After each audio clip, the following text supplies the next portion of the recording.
Explosive ordnance disposal technicians have expertise in the most conventional and unconventional explosives to ensure the secure disposal of explosive weapons. It's going to be a fun segment here. Navy Week continues. We have another crew in, and they are on call to respond to anything, and they receive specialized training to handle chemical, biological, and nuclear weapons. Sounds like a tough job. Thank you guys for coming in today. Okay, we have a couple of officers, Jared Leesma, Joseph Sarge, and James Glatt, along with Chief Matthew Ludwig. So thank you guys for coming in, and you brought some cool stuff with you as well. First, Matthew, can you start with kind of what your guys' mission is, what you get to do? Awesome. So the explosive ordnance disposal mission is the unexploded bomb. So no matter where it is in the world, we get to respond to it. And we have all kinds of tools, like our fun robot here, to disarm the tools. And over here, my buddy James is wearing the bomb suit. So in case the robot's unable to handle it, we're able to put someone in the harm's way, but the safest way possible. And that's like 90 pounds. I'm not kidding. You visited with these guys on Monday as well. You got to wear the helmet, right? I put the helmet on, and I was like, I can't even move my neck. It was so heavy. So props to you for getting in the entire suit. Tell us a little bit more about the suit and how much it weighs. Okay, so you guys already hit the weight on the head. It weighs about 80 to 90 pounds. It comes in all different sizes because females are able to do our job too, so we have them in female sizes. Well, not saying a male's not small by any means. So basically small to extra large, so roughly the range, 80 to 90 pounds. It's very hot, it's very cumbersome, and most of the places we use it are very hot. So you imagine a suit that doesn't breathe well. So you get a lot of sweat, if you can imagine.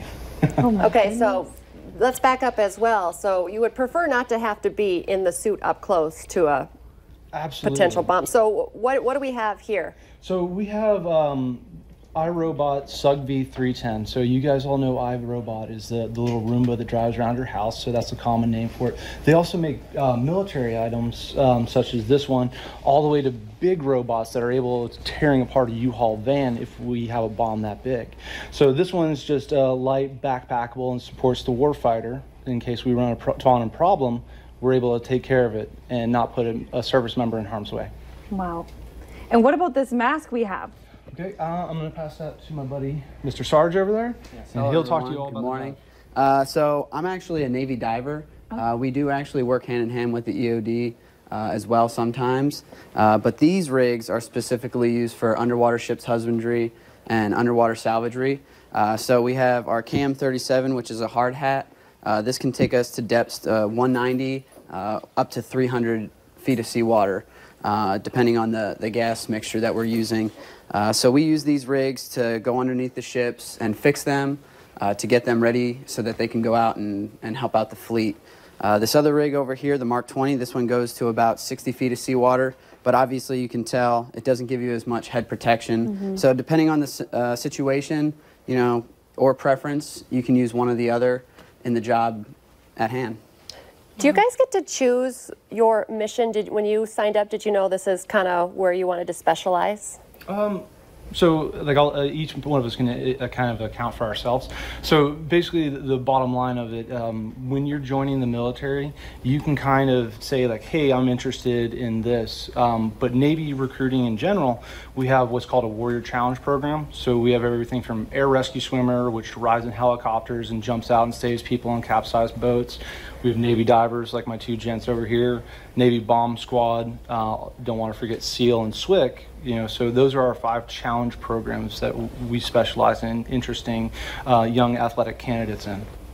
And I would imagine, I mean, we're pretty fascinated by this, but you guys also show this off to kids and show them. What kind of reaction do you get from kids? And have you been talking to any younger crowds here in Fargo? Absolutely. So this Navy Week that's been going on, we've been working Navy Weeks, mostly boys and girls clubs. So the children that we're meeting are younger and they're interested in robots 100%. They've been trying on the dive helmet just to feel what it's like to be a Navy diver. And basically, like, everyone's like, can I drive the robot? And sometimes we allow them to race the robot, and if they're actually a very well-behaved group, select few are able to drive it, pick stuff up, and see what it's like. If you guys want to see the little control module, wow. So basically the control module for the warfighter is roughly a 4-inch screen. Do the math, it's a little bit wider than it is longer. So it's like an Xbox controller because basically hand-eye coordination, we all grew up playing video games. Some of us are more simple like Nintendo to where we're at today. So you know, it's a lot of good stuff. And this is able to control and drive that, correct? Absolutely. Can you drive it around the studio a little bit here? Okay. Here we go.